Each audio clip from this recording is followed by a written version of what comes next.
Assalamualaikum warahmatullahi wabarakatuh.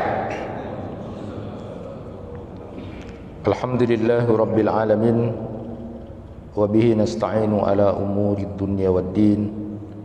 Ashhadu an la ilaha illallah wahdahu la syarikalah, wa ashhadu anna Muhammadan abduhu wa rasuluh. Allahumma salli wa sallim ala nabiyyina Muhammad wa ala alihi wa ashabihi ajma'in. Rabbi shrah li sadri wa yassir li amri wahlul 'uqdatam min lisani yafqahu qawli, amma ba'd. Jemaah yang dirahmati Allah, kesempatan kali ini kita akan lanjutkan kajian. Kalau pertemuan yang lalu sudah kita bahas bagaimana Allah memesan kita untuk menjaga diri kita dan keluarga kita dari api neraka. Kali ini selaras dengan itu juga pesan dari Allah Subhanahu wa taala kepada kita untuk jangan mencampakkan diri kita dalam kebinasaan. Jangan menjatuhkan diri kita dalam kebinasaan. Sebelum itu, saya ingin membuka kajian kali ini dengan bersyukur kepada Allah Subhanahu wa taala karena sampai detik ini Allah memberikan kekuatan iman kepada kita untuk selalu istiqomah, dan mudah-mudahan ini sebagai sebuah bentuk cinta dan kasih sayang Allah kepada kita. Ada yang menarik ketika suatu saat Yahya bin Mu'adz ini orang yang banyak mengeluarkan kata-kata hikmah yang luar biasa, sampai Syekh Aid Al-Qarni itu dalam kitab terbajulnya Syiatul Qulub itu, beliau menjadikan kata-kata hikmahnya Yahya bin Mu'adz ini sebagai pembuka dari kitab awal dari Syiatul Qulub itu. Salah satu di antaranya beliau bercerita, pernah saya melihat seorang lelaki sedang menciumi anaknya. Jadi ada seorang lelaki yang menciumi anaknya yang masih kecil itu. Lalu kemudian aku tanya, katanya Yahya bin Mu'adz itu, apa kamu mencintai anakmu itu? Lalu kemudian orang itu menjawab, iya, aku sangat sayang dan cinta sama anakku ini. Lalu kemudian Yahya bin Mu'adz itu menyatakan begini, hadza hubbuka lahu id waladtahu fa kaifa yuhibbullahu lahu id khalaqahu. Ini kamu luar biasa mencintai anakmu hanya gara-gara kamu melahirkan dia. Bagaimana lalu kemudian Allah begitu sangat cinta dan sayang kepada makhluk yang sudah dia ciptakan.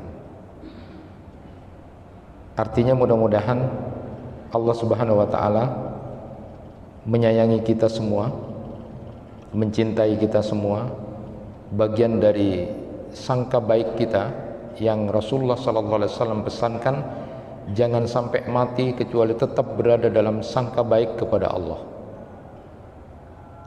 Jadi kalau Yahya bin Mu'adz itu melihat orang yang menciumi anaknya yang masih kecil itu, lalu kemudian mengatakan, kamu menyayangi anakmu, begitu sangat menyayangi anakmu yang dilahirkan, bagaimana lalu kemudian Allah yang menciptakan pasti akan jauh lebih sayang. Jemaah yang dirahmati Allah, oleh karena itu walaupun memang kadang-kadang seperti yang disebutkan oleh para ulama itu, kita malu kepada Allah karena sering mempersembahkan sesuatu yang tidak bagus atau tidak terbaik. Nah, disebutkan khairuhu ilaina nazil wa syarruna ilaihi sa'id. Kebaikan-kebaikan dari Allah itu, nikmat-nikmat dari Allah itu selalu turun pada kita.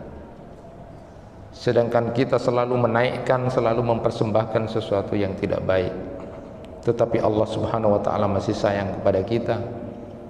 Berdoalah terus, mudah-mudahan kita selalu berada dalam kondisi istiqomah di dalam sangka baik kepada Allah Subhanahu wa taala. Juga kita mengenal di dalam ajaran agama kita bahwa di samping kita disuruh untuk istiqomah, kita disuruh juga untuk berlomba-lomba. Ada semangat kompetitif yang itu kita sama-sama kemudian pahami. Ayat yang sering kita dengar, kalimat fastabiqul khairat, itu dalam Quran surat Al-Baqarah 148. Disuruh kita untuk punya semangat berlomba-lomba, semangat kompetitif. Di dalam Quran surat Al-Mutaffifin juga begitu, ayat 26, wa fi dzalika falyatanafasil mutanafisun. Kita disuruh untuk berlomba-lomba, sehingga sekelas Abu Bakar As-Siddiq, umatnya Nabi Muhammad yang pertama kali akan masuk surga itu,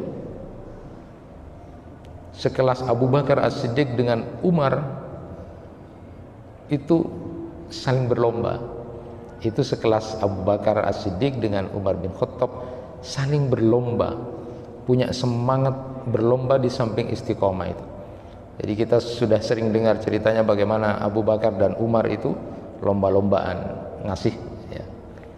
Jadi pernah suatu saat Umar merasa sudah banyak mau dikasih sama fisabilillah itu, karena sudah separuh hartanya. Ternyata Abu Bakar jauh lebih dari itu, bahkan semuanya. Ini orang sekelas Abu Bakar, sekelas Umar, berlomba, punya semangat kompetitif. Jadi tidak hanya sekedar istiqomah, tapi juga harus punya semangat kompetitif. Orang yang sudah dijamin masuk surga punya semangat kompetitif. Abu Bakar dan Umar. Bagaimana Uqasah bin Mihsan yang kemudian menjadi orang pertama yang kemudian masuk surga tanpa hisab itu. Saya ya Rasulullah, kalau bisa doaan saya. Dia yang pertama gitu. Bagaimana juga ketika Rasulullah SAW sudah khutbah Idul Fitri itu, lalu kemudian disediakan untuk bersedekah, para perempuan berebut untuk memberikan sedekah. Saat ayat Al-Quran turun, Allah tidak akan menerima kecuali yang terbaik. Banyak orang berlomba-lomba untuk memberikan yang terbaik. Lalu bagaimana kemudian antara ayah dan anak berlomba untuk berjihad. Bagaimana juga para sahabat itu memberikan sesuatu yang terbaik. Ada semangat kompetitif. Nah, barangkali ini yang perlu kita lakukan, karena kita sekarang mungkin merasa berada dalam jalur istiqomah sudah lumayan, alhamdulillah, tapi semangatnya, kompetitifnya masih belum, masih dalam beribadah ya silakan, ya silakan. Jadi kalau kita belajar dari itu, tidak cukup dengan istiqomah, tapi juga punya ruhiyah, semangat untuk kompetitif, dan itulah yang kemudian diajarkan di dalam agama kita. Karena memang kita mengenal bahwa kedudukan atau grade kita nanti di akhirat itu berbeda-beda sesuai dengan apa yang sudah kita lakukan. Banyak ayat-ayat Al-Quran yang memberikan gambaran itu. Misalnya saja secara umum disebutkan di dalam Quran surat Az-Zumar ayat 9, amman huwa qanitun ana al-laili sajidan wa qa'ima yahdarul akhirah wa yarju rahmati rabbih Kul hal yastawil ladina ya'lamuna wal ladina la ya'lamun. Tidak sama, kata Allah, antara hamba yang diam saja dengan orang yang kemudian bangun di tengah malam sholat karena takut kepada Allah. Tidak sama orang yang berilmu dengan orang yang tidak berilmu. Jadi di dalam banyak ayat Al-Quran itu memang tidak akan sama.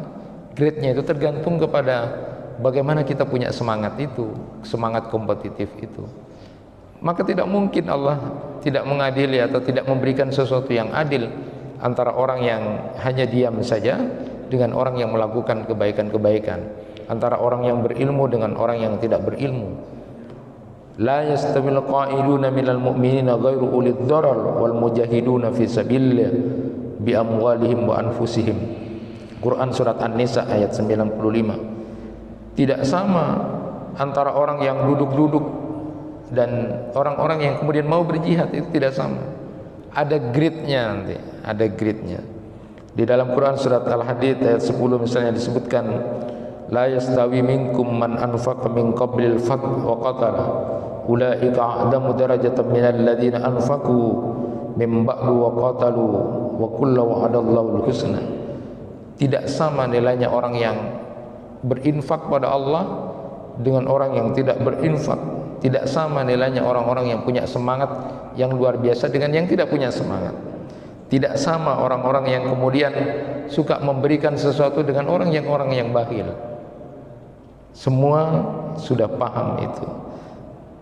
Ada juga di dalam Quran surat At-Taubah ayat 19, aja'altum siqayatul haji wa imaratal masjidil haram kaman amana billah al yaumil akhirah wa jahadu fi sabilillah la yastawuna indallah.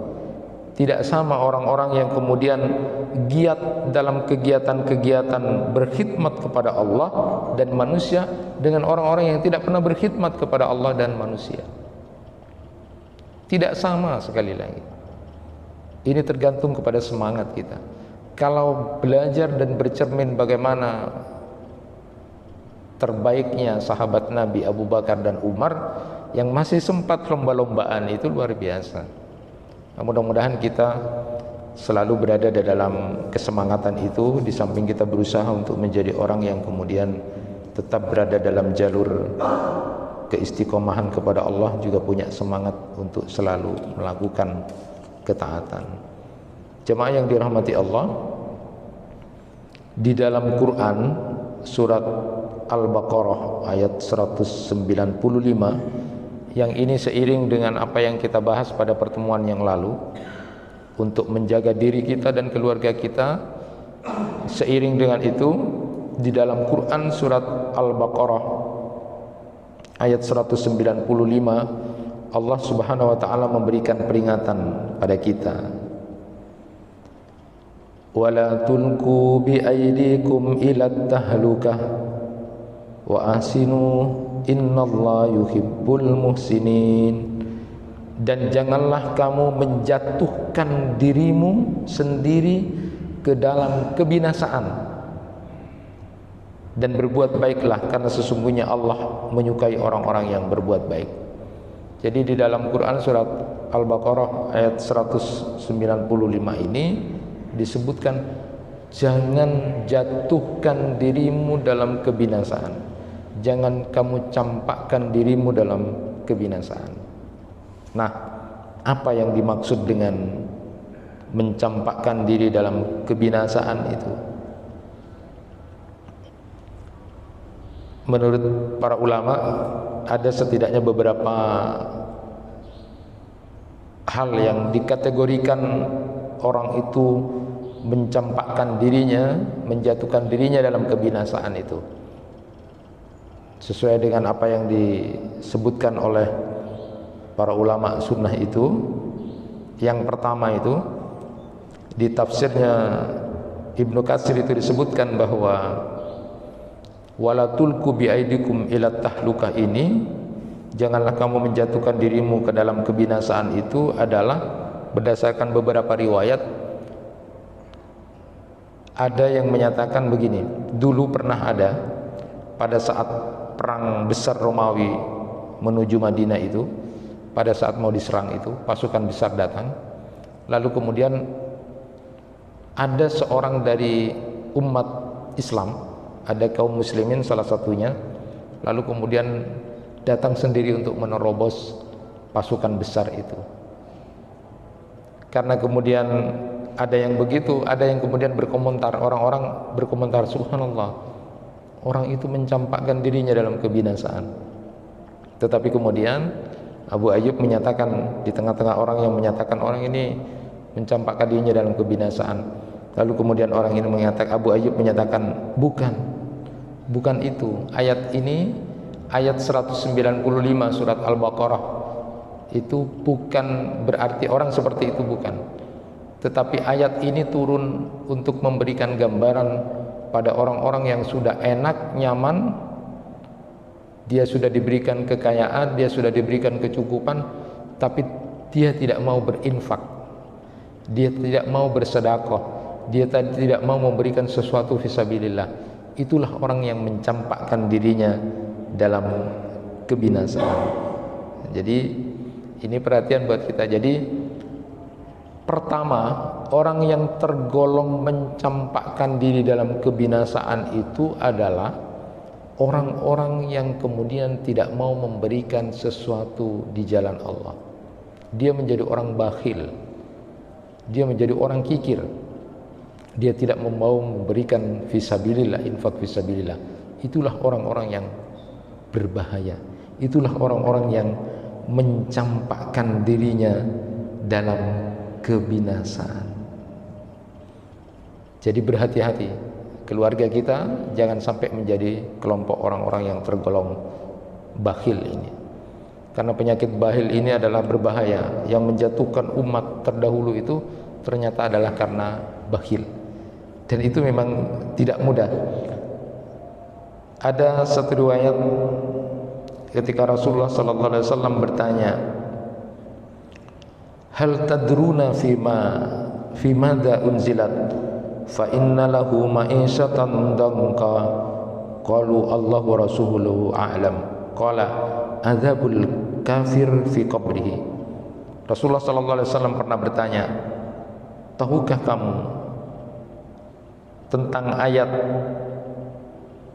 fa inna lahu ma'isyatan danqa, tentang ayat maka sesungguhnya baginya penghidupan yang sempit itu. Rasulullah bertanya, tahukah kamu apa yang dimaksud dengan ayat penghidupan yang sempit itu?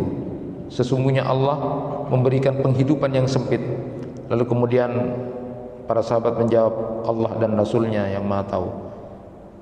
Quran surat Taha ayat 124. Lalu kemudian Rasulullah SAW menyatakan, ini adalah ayat tentang siksa orang kafir di dalam kuburnya. Kenapa disiksa di dalam kuburnya orang kafir ini? Karena kecintaannya kepada harta. Wa tuhibbunal mala hubban jamma. Karena begitu sangat cintanya terhadap harta itu.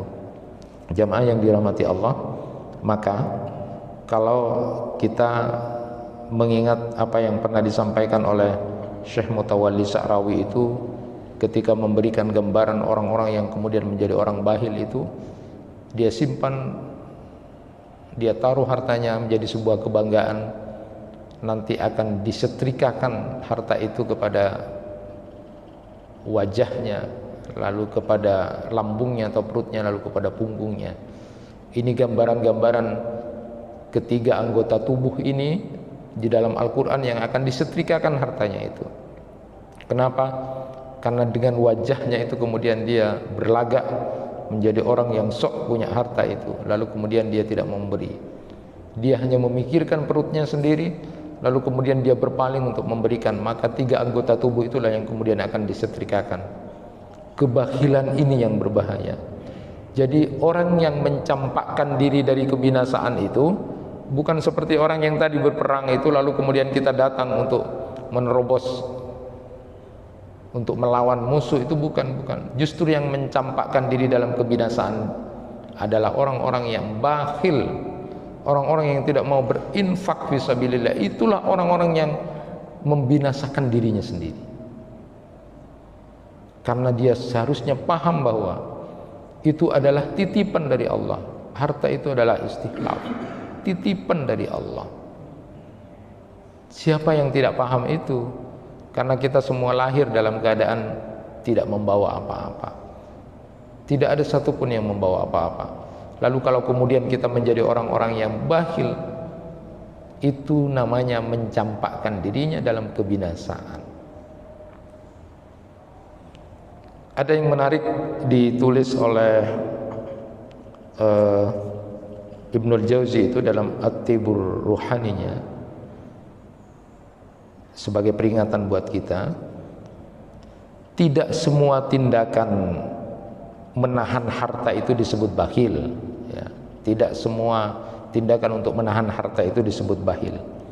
Kadang orang yang kemudian menahan hartanya untuk menutupi keperluannya besok, untuk mengantisipasi terhadap masa depannya atau demi sanak keluarganya, maka itu menahan yang tidak tercela, malah harus. Tetapi orang yang disebut bakhil itu apabila dia lalai untuk memenuhi hak-hak yang seharusnya dia penuhi. Ada proporsinya sebenarnya. Jadi dia lalai tentang kewajibannya, dia lalai tentang yang harus dia berikan. Yang dalam bahasa Ibnu Amr itu, orang bakhil itu adalah orang yang tidak mau mengeluarkan harta kecuali untuk kebutuhan pokok dirinya dan keluarganya.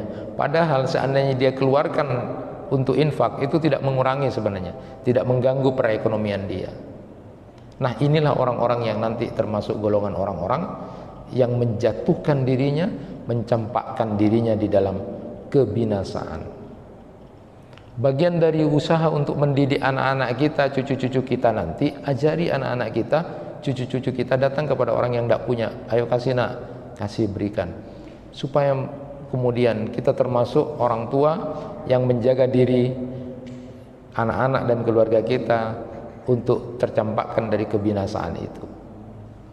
Jangan kemudian aja ambu sudah. Nah, itu kita mempelajari yang tidak baik. Jadi jangan campakkan diri kita dalam kebinasaan. Yang pertama itu adalah karena kita termasuk golongan orang-orang yang bakhil. Kenapa agama begitu sangat menekankan untuk menjauhi kikir atau bakhil itu? Karena memang kikir atau bakhil itu bisa betul-betul membinasakan. Jadi sesuai dengan hadis riwayat Abu Dawud itu, yang membinasakan, menghancurkan umat-umat terdahulu itu adalah karena kikir, karena bakhil itu. Itu riwayat hadis riwayat Abu Dawud ya. Hadis riwayat Abu Dawud bahwa umat-umat terdahulu itu hancur itu dibinasakan karena bakhil tadi itu. Nah, secara psikologis yang ditakuti manusia itu adalah takut kehilangan, Pak. Manusia itu takut kehilangan, itu secara psikologis, takut kehilangan. Inilah yang kemudian disebut sebagai respon defensif yang bersifat antisipatif, di mana setiap manusia memiliki kecenderungan kalau dia sudah berada dalam zona nyaman, ini hak miliknya, maka dia merasa nyaman. Maka hartanya, pangkat, jabatan dan kekuasaan itu dia paling marah kalau diganggu. Kalau itu sudah hak miliknya, merasa hak miliknya, karena dia berada dalam zona yang nyaman itu. Jadi kalau dia mau diganggu tentang itu, maka muncul yang namanya emosi yang dalam amigdala otaknya itu, dia cemas, curiga, dan itulah manusia. Maka dia akan mempertahankan itu. Nah, untuk menjaga mekanisme tidak merasa memiliki itulah kemudian Islam mengatur ada zakat, ada infak, ada sedekah, supaya dia tidak menjadi orang yang bakhil dan merasa bahwa dialah pemilik harta itu. Jangan diganggu, ini punyaku. Itu secara psikologis manusia begitu. Jadi memang takut kehilangan. Takut kehilangan apa saja itu memang sifatnya manusia. Nah, namun hal yang perlu kita pahami bersama, banyak wisdom keagamaan itu menyebutkan misalnya hartamu itu sesungguhnya dibagi tiga. Apa yang kamu makan sudah habis, lalu kemudian apa yang kamu pakai nanti sudah usang, dan apa yang kamu berikan fisabilillah itulah hartamu yang sesungguhnya. Nah, dan ternyata menurut penelitian bahwa orang yang akan sehat dan bahagia itu adalah orang yang suka memberi, suka membagi, daripada terus hanya meminta dan menadahkan tangan. Jadi kalau mau orang sehat, jadi orang sehat, punyalah jiwa yang suka memberi, suka kemudian membagi, tidak menadahkan tangan. Nah, buat kita pelajaran pertama dari ayat Al-Quran ini, bahwa yang dimaksud dengan orang-orang yang kemudian mencampakkan dirinya di dalam kebinasaan itu adalah orang-orang yang bakhil. Yang kedua, siapa orang yang kemudian mencampakkan dirinya itu dalam kebinasaan adalah orang yang berputus asa dari rahmat Allah. Jadi kalau kita baca kitabnya Imam Ad-Dhahabi itu di Al-Kabairnya itu, dosa-dosa besar itu, beliau menulis ada 76 dosa besar. Dosa ke-25 yang disebut termasuk dosa besar itu adalah orang yang berputus asa dari rahmat Allah. Di dalam Al-Quran surat Yusuf ayat 87 disebutkan, innahu la yai'asu min rauhillah illal qaumul kafirin. Jadi orang yang berputus asa dari rahmat itu adalah orang-orang kafir itu. Kalau ada orang Islam, dia putus asa dalam kehidupannya, dia tidak punya optimisme yang tinggi, dia tidak punya kekuatan, maka dia termasuk orang-orang yang mencampakkan dirinya dalam kebinasaan. Jadi orang yang mencampakkan diri dalam kebinasaan itu adalah orang-orang yang kemudian putus asa di dalam kehidupannya itu. Di dalam Quran surat Az-Zumar ayat 53 disebutkan, qul ya ibadiyalladzina asrafu ala anfusihim la taqnatu min rahmatillah. Jadi jangan pernah kita menjadi orang-orang yang berputus asa dari rahmat Allah Subhanahu wa taala. Pendosa, orang yang merasa banyak dosa, jangan pernah berputus asa dari rahmat Allah. Bertaubatlah, masih ada kesempatan. Ketika Fudail bin Iyad itu ketemu dengan orang yang sudah berumur 60 tahun, ditanya, berapa umurnya sampean? Saya sudah 60 tahun. Lalu kemudian disebutkan, wah luar biasa, Anda sudah berjalan mendekat kepada Allah. Anda sudah 60 tahun berjalan menuju dekat kepada Allah, kembali kepada Allah. Lalu orang itu mengatakan, inna lillahi wa inna ilaihi raji'un. Dia kemudian baru ingat sendiri, inna lillahi wa, belum mati dia bilang, inna lillahi wa inna ilaihi raji'un. Anda sudah 60 tahun berjalan menuju Allah. Lalu kemudian apakah makna inna lillahi wa inna ilaihi raji'un, kalimat istirja itu? Maknanya disebutkan oleh Fudail bin Iyad, sisa umur, gunakan sisa umur itu untuk kebaikan, sehingga kejelekan-kejelekan yang mungkin pernah dilakukan sebelumnya itu akan menjadi baik dengan sisa umur yang diakhirkan dengan yang baik itu. Tetapi manakala sisa umur itu kemudian masih dipakai seperti yang lama, maka kebaikan-kebaikan yang lama akan terhapus oleh karena akhir Anda yang tidak baik. Maka jangan pernah berputus asa dari rahmat Allah. Jangankan dalam persoalan-persoalan besar, dalam persoalan-persoalan kecil pun umat Islam itu dilarang untuk menjadi orang yang putus asa. Jangan pernah, karena itu cuma perilakunya setan. Yang putus asa adalah perilakunya orang-orang kafir. Orang mukmin, orang muslim itu punya kekuatan untuk tidak putus asa. Dia punya optimisme yang tinggi di hadapan Allah Subhanahu wa taala. Kemudian yang ketiga, siapa orang yang kemudian mencampakkan dirinya dalam kebinasaan itu? Menurut Ad-Dhahak itu dalam tafsir Al-Baghawi itu, orang yang mencampakkan dirinya itu adalah orang yang bunuh diri. Orang yang mati bunuh diri itu adalah orang yang mencampakkan dirinya dalam kebinasaan. Nah, di dalam Quran surat An-Nisa ayat 29 sampai 30 itu disebutkan, wala taqtulu anfusakum innallaha kana bikum rahima wa may yaf'al dzalika 'udwanan wa dzulma fasawfa nuslihi nara. Dan janganlah kamu membunuh dirimu, sesungguhnya Allah Maha penyayang kepadamu, dan barang siapa berbuat demikian dengan melanggar hak dan aniaya dirinya, maka kelak kami akan memasukkannya ke dalam neraka.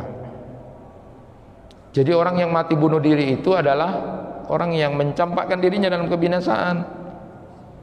Itu juga ada kaitannya dengan yang kedua itu, jangan putus asa dari rahmat Allah. Harus punya sabar, sabarnya itu diikat, dikuatkan lagi. Kesabarannya dikuatkan lagi, jangan sampai kemudian bunuh diri karena putus asa dari ujian-ujian atau apapun. Itu orang yang mencampakkan dirinya dalam kebinasaan, menjatuhkan dirinya dalam kehinaan sendiri karena bunuh diri. Maka ingat riwayat dari Jundub bin Abdillah Dahulu ada orang yang sakit, putus asa, kemudian dia ambil pisaunya, lalu kemudian dia potong nadinya. Maka kemudian Allah berfirman pada dia, badan abdi binafsihi haramtu alaihil jannah. Hambaku itu sudah memanggil dirinya sendiri untuk menghadapku, maka aku haramkan surga bagi dirinya. Maka disebutkan di dalam banyak riwayat itu bahwa orang yang mati bunuh diri dengan model apapun itu dia akan tersiksa di neraka dengan model seperti itu. Jadi yang mati bunuh diri minum racun, dia akan di neraka dalam keadaan minum racun terus. Yang memotong nadinya, dia akan tersiksa, menyiksa dirinya nanti di neraka. Yang menjatuhkan dari ketinggian, maka dia juga akan tersiksa dengan menjatuhkan dirinya dari ketinggian itu. Jadi yang mencampakkan diri dari kebinasaan itu adalah orang yang mati bunuh diri. Itu katanya Dhahak dalam tafsir Al-Baghawi ya. Ini buat perhatian buat kita. Jadi bunuh diri itu bukan menyelesaikan masalah. Mati itu bukan menyelesaikan masalah.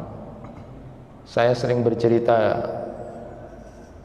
bahwa dulu pernah saya lihat di RSUD itu, ketika digawat di UGD itu ada seorang perempuan yang kemudian minum pil banyak gitu ya. Perempuan muda masih. Dia kemudian dilarikan ke UGD. Kenapa? Perempuan ini melihat suaminya ketemu sama mantannya. Suaminya ketemu sama mantannya, lah istrinya ini kemudian tidak terima. Akhirnya kepalanya pening, kepalanya pusing, datang ke apotik, lalu beli obat pening 10 diminum semuanya ya. Hanya dilarikan ke UGD. Dia pikir dengan seperti itu menyelesaikan masalah. Kalau sudah mati, sudah aku tidak banyak mikir mati gitu kan, bunuh diri. Selesaikan masalahnya. Justru dia memulai, karena Allah Subhanahu wa taala tadi sudah berfirman dalam hadis qudsi itu, orang-orang yang mati, hambaku itu memanggil dirinya sendiri menghadap aku, maka aku haramkan dia surga. Aku haramkan surga padanya. Insyaallah diharamkan surga orang yang mati bunuh diri karena dia mencampakkan diri.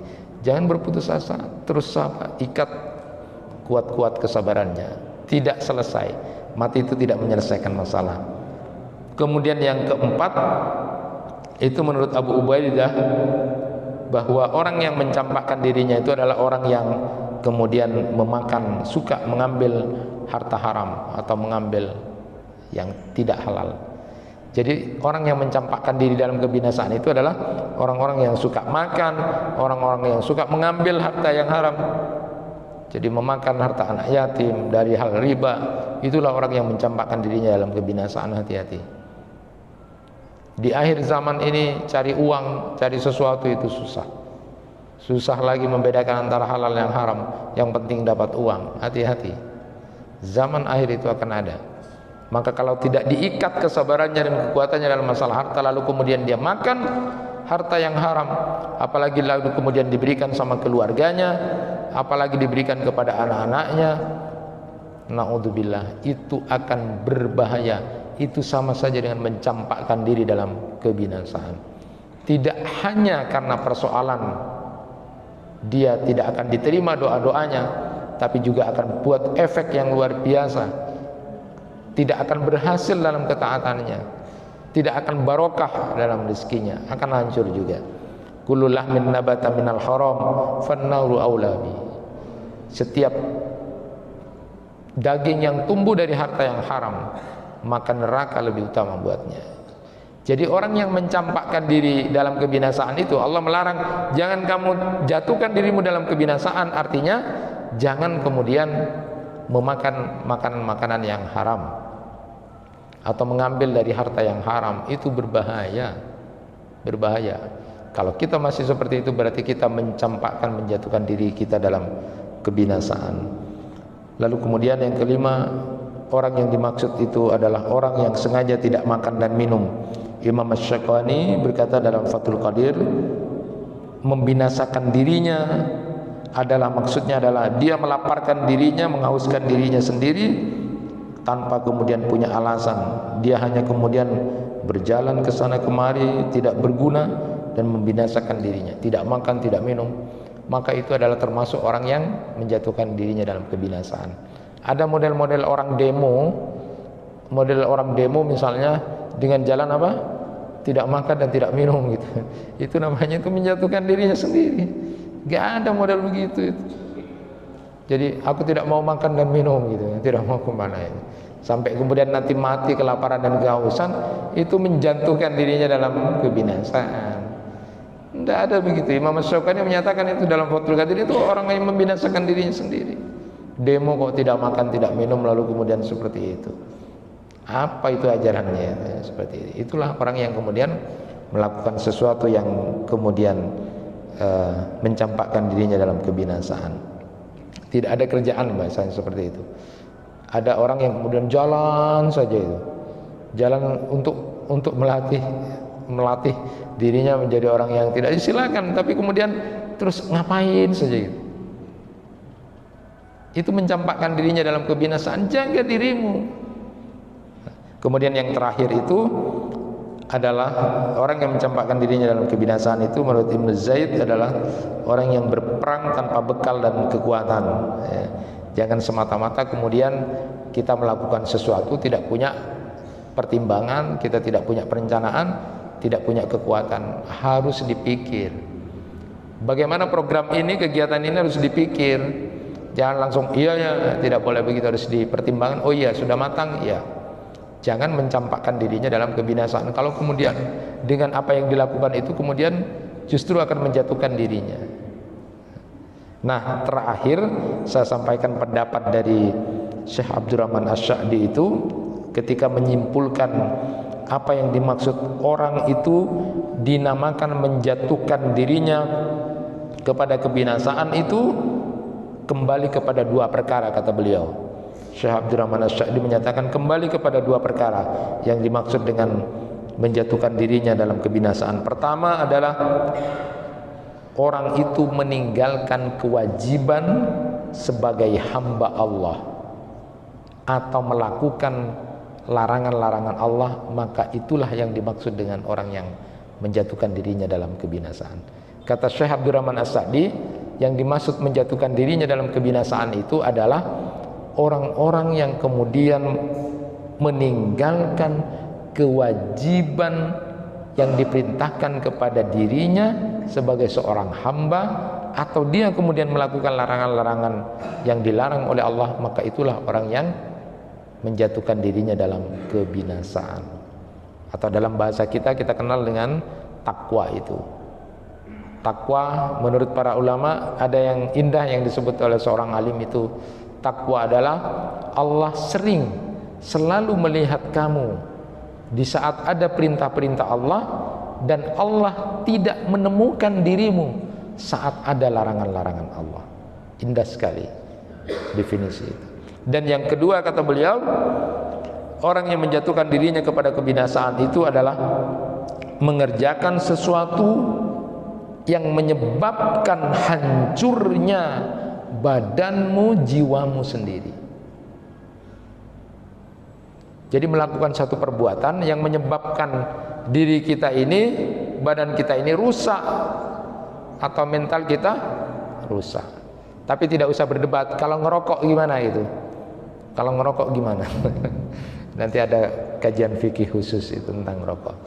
Jadi orang yang menjatuhkan dirinya dalam kebinasaan, mencampakkan dirinya dalam kebinasaan itu ada dua kembalinya. Pertama adalah orang itu meninggalkan apa yang menjadi kewajibannya sebagai seorang hamba atau melakukan yang dilarang oleh Allah. Yang kedua, orang itu menghancurkan dirinya sendiri, menghancurkan badannya sendiri, atau kemudian menghancurkan mentalnya sendiri atau jiwanya sendiri dari perbuatan yang dia lakukan. Maka itulah orang itu termasuk orang yang menjatuhkan dirinya dalam kebinasaan. Allah Subhanahu wa ta'ala sudah dengan jelas mengingatkan kepada kita, wala tulqu biaidikum ilat tahlukah wa ahsinu innallaha yuhibbul muhsinin. Dan janganlah kamu menjatuhkan dirimu sendiri ke dalam kebinasaan. Berbuat baiklah, karena sesungguhnya Allah menyukai orang-orang yang berbuat baik. Itu yang bisa disampaikan, mudah-mudahan bermanfaat. Kurang lebihnya mohon maaf. Wassalamualaikum warahmatullahi wabarakatuh.